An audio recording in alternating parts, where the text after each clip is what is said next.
حامدا ومصليا اما بعد. میرے محترم اساتذہ کرام اور میرے معزز مہمانان عظام اور میرے عزیز طلبہ، مسلک دیوبند کا دفاع اور اس کا تحفظ جیسے اہم اور نازک موضوع پر لب کشائی مجھ جیسے تہی دامن کے لیے بڑی آزمائش کے مترادف ہے.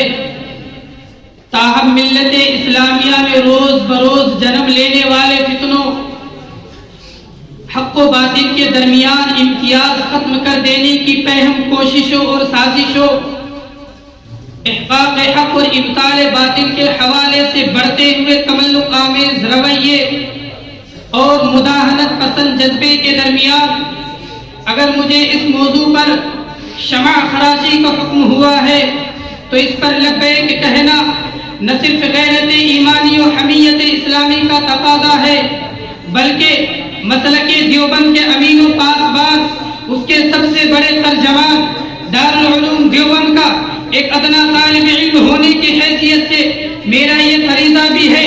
تو آئیے دیکھتے ہیں کہ مسلک دیوبند ہے کیا.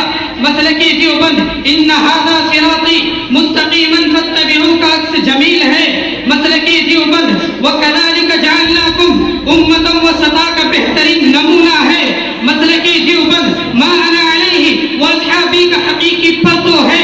مسلک دیوبند فاسألوا اہل الذکر کی عملی تفسیر ہے. مسلک دیوبند ان تعبد اللہ کأنک تراہ کی خوبصورت تصویر ہے. میرے عزیز ساتھیوں، مسلک دیوبند کسی جدید نظریے کا نام نہیں. مسلک دیوبند کسی نئی پارٹی یا جماعت کے منشور کو نہیں کہتے.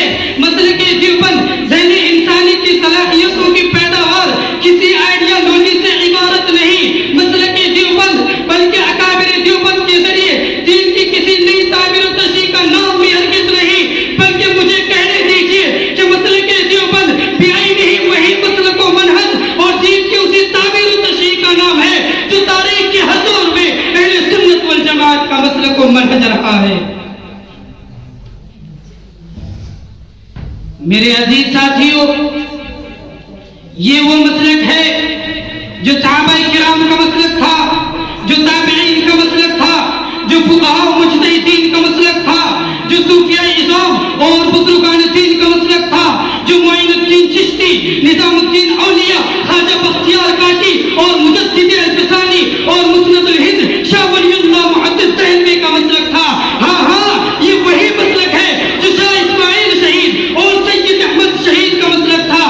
مختصر لفظوں میں مسلک دیوبند دین خالص کی اس صحیح تعبیر و تشریح کا نام ہے جو حد اعتدال پر قائم ہے، جس میں افراط و تفریط کے لیے کوئی جگہ رہی ہے اور نہ رہے گی. باطل جب افراط و تفریط کا شکار ہو کر قصر شریعت پر نقب لگانے کی کوشش کرتا ہے تو مسلک دیوبند اس کی راہ میں ناقابل تسخیر چٹان بن کر حائل ہو جاتا ہے. باطل جب کبھی عصمت انبیاء پر حملہ آور ہوتا ہے تو مسلک دیوبند لقد کان لکم فی رسول اللہ اسوۃ حسنہ سے اس کا سر پاش پاش کر دیتا ہے.